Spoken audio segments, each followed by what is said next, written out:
Hallo liebe Aquarellfreunde und herzlich willkommen zum neuen Film hier in der Aquarellwerkstatt, dem letzten vor der Sommerpause.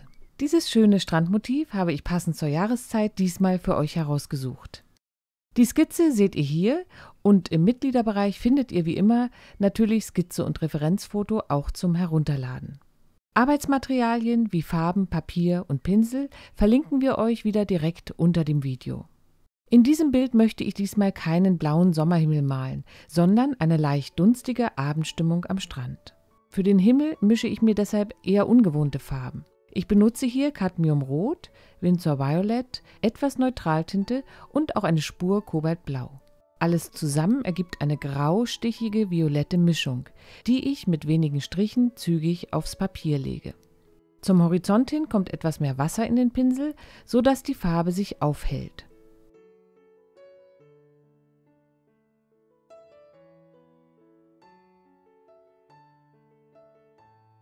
In die noch vorhandene Farbpfütze mit der Himmelsfarbe gebe ich nun eine Mischung aus Kobaltblau, Neutraltinte und wieder etwas Violett für das Wasser hinzu. Mit raschen Pinselbewegungen und ohne Druck ziehe ich die Farbe über das Papier und hoffe, dass ich dabei den Effekt des trockenen Pinselstrichs erzeugen kann. So bleiben einige Papierstellen weiß stehen und deuten entfernte Wellenbewegungen an.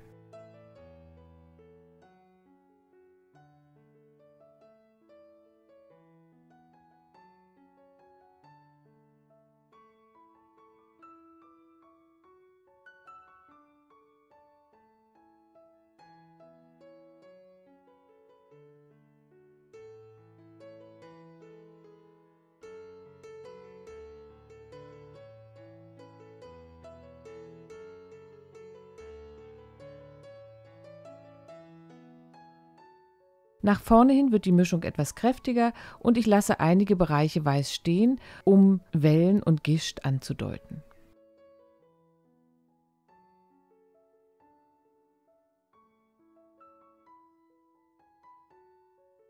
Unter der letzten Welle setze ich einen Strich klares Wasser und füge dann lichter Ocker und später Sienna gebrannt in die feuchte Fläche.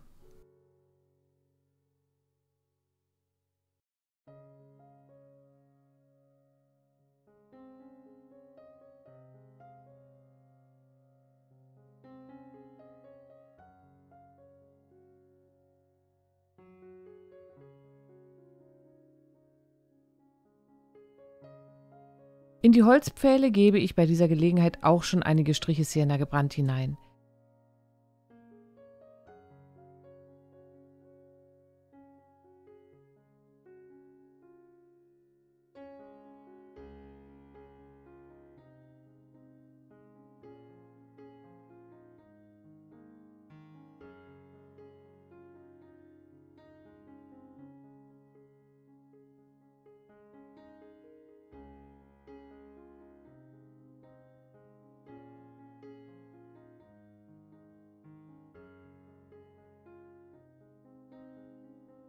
Im Bildvordergrund gibt es einen eher schattigen Sandbereich. Hier arbeite ich mit Winsor Violet.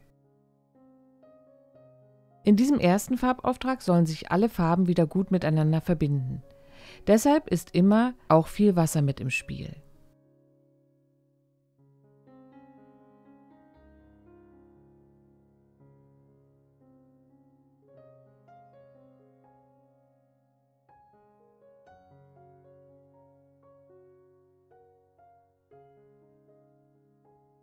Am unteren Bildrand gebe ich nun etwas Perylane Green in die Farbe hinein, um den Gräserbewuchs schon vorzubereiten.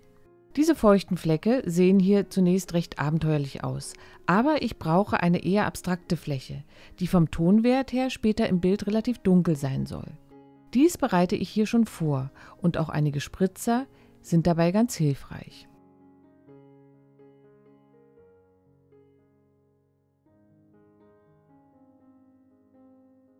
Mit dem Pinsel spritze ich hier einige Tropfen klares Wasser in die noch feuchte Fläche. Das Wasser vertreibt das Pigment an den entsprechenden Stellen und es gibt kleine abstrakte Tropfenstrukturen. Nun muss das Blatt einmal komplett durchtrocknen, bevor es weitergeht. Mit dem Flachpinsel und klarem Wasser hole ich zunächst die Lichtkante aus den Holzpfählen jetzt wieder heraus. Danach arbeite ich die Pfähle mit lichter Ocker, Sienna gebrannt und auf der schattigen Seite auch mit etwas Neutraltinte und Winsor Violet aus. Wichtig ist auch hier immer genug Wasser in der Mischung, damit die Pigmente sich auf dem Papier gut miteinander verbinden können. Zur rechten, lichten Seite wird die Mischung heller und etwas wässriger und zur linken Seite arbeite ich mit mehr Pigment und natürlich auch mit den abgedunkelten Farbtönen.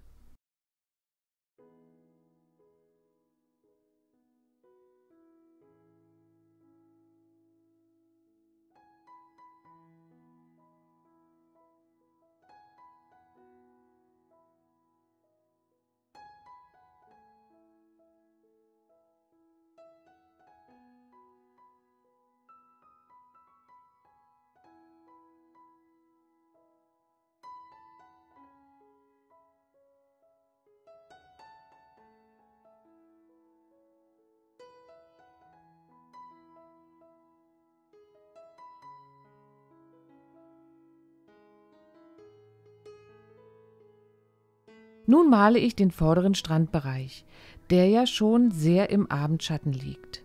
Hier benutze ich nun wieder etwas Winsor Violet, Kobaltblau, Neutraltinte und Sienna gebrannt. Ich mische die Farben dabei nicht auf der Palette aus, sondern setze sie eher nebeneinander aufs Papier. So entstehen schöne optische Mischungen.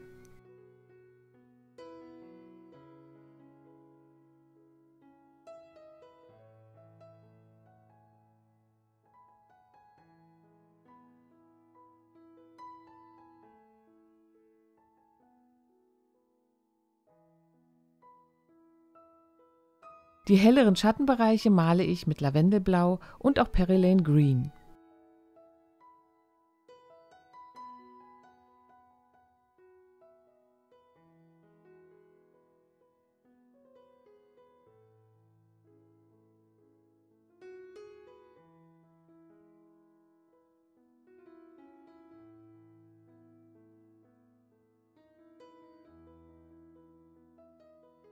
Im linken unteren Bildbereich möchte ich das Grün jetzt etwas aufwärmen und gebe deshalb Cadmiumgelb dazu. Bei diesen vielen unterschiedlichen Farben achte ich immer auf eine möglichst ausgewogene Balance zwischen warmen und kalten Farbtönen.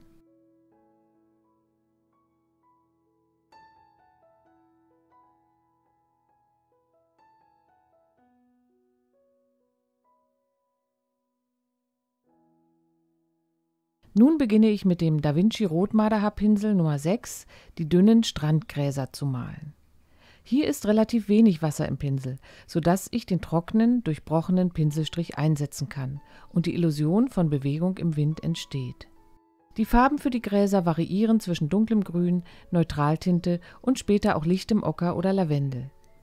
Wichtig finde ich es hier immer, in der Windrichtung zu malen und mit lockerem Schwung das Gras zu setzen.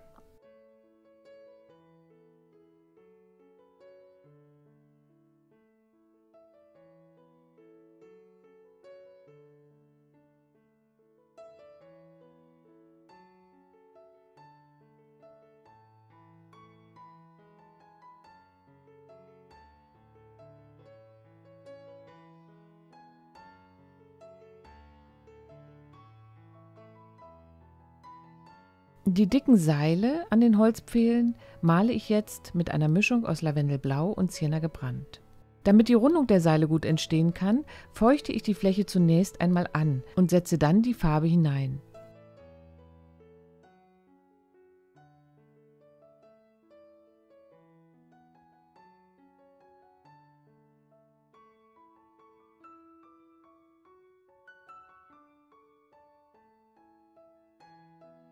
Mit dem trockenen Kunststoffpinsel hole ich danach die kleinen Binnenformen der einzelnen Tauringe aus der nassen Farbe wieder heraus.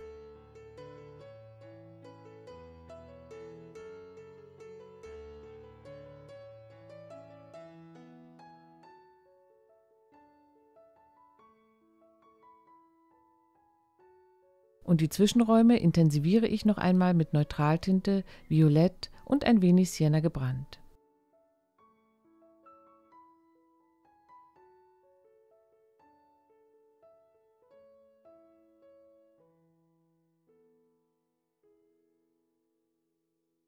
In dieser Art arbeite ich Schritt für Schritt auch die anderen Tower aus. Immer erst einmal die Fläche anfeuchten und die Farben nass hineinsetzen. Dann mit dem Kunststoffpinsel die hellere Form herausholen.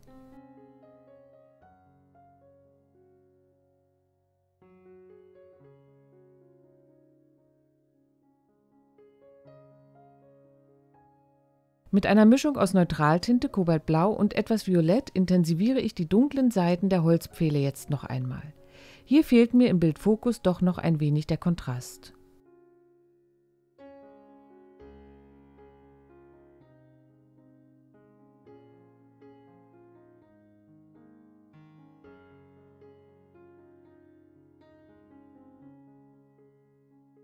Mit Wasser löse ich den Farbauftrag zur rechten Seite hin etwas an, sodass er schön in die lichtbeschienene Seite der Pfähle hineinlaufen kann.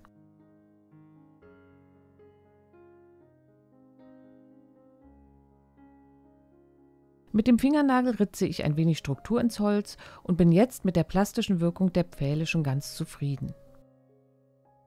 Ein paar mehr Gräser möchte ich hier noch setzen und die Fläche um das obere Seil noch etwas dunkler gestalten.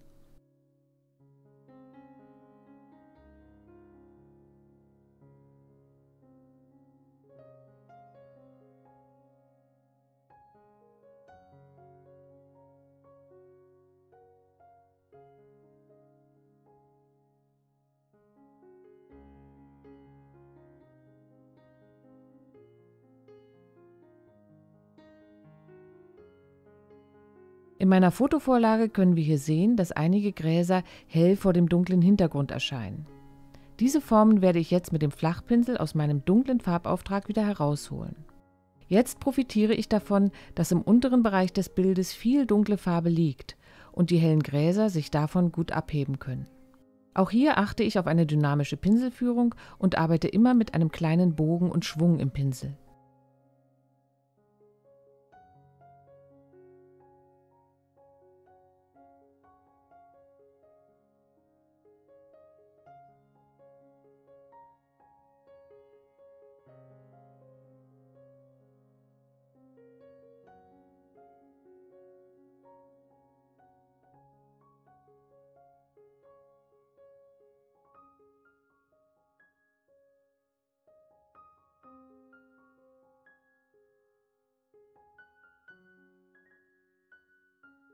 Mit Sienna gebrannt und Neutraltinte und dem trockenen Pinsel setze ich hier noch einige durchbrochene Akzente ins Bild. Immer da, wo ich das Gefühl habe, dass es für eine gute Bildwirkung noch notwendig sein könnte.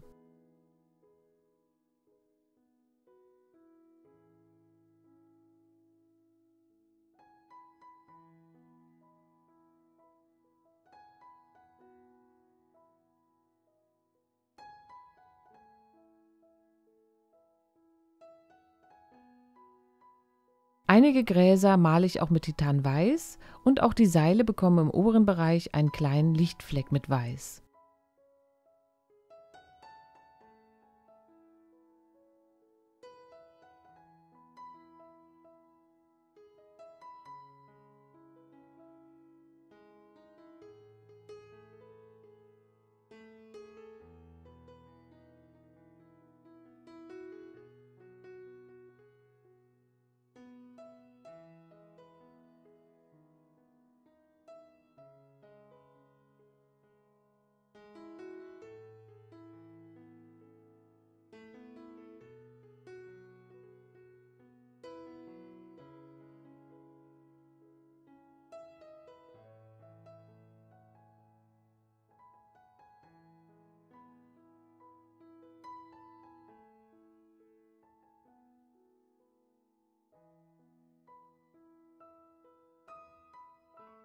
Mit dem Aquarellstift trage ich nun noch feine dunkle Linien in die Seilstruktur ein. Auch hierbei schaue ich ab und an auf mein Referenzfoto und übertrage einfach die schattigen Formen, die ich sehe.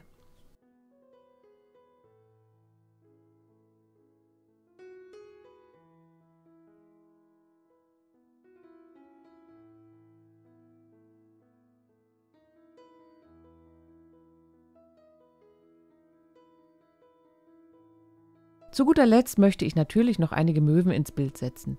Die gehören für mich zu einem schönen Abend am Strand einfach dazu.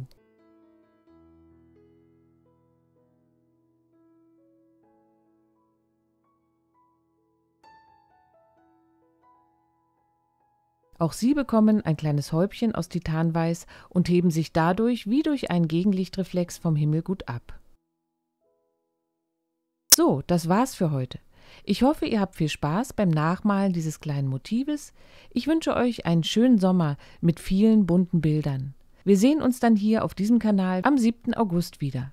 Bis dahin alles Gute und tschüss, bis zum nächsten Mal.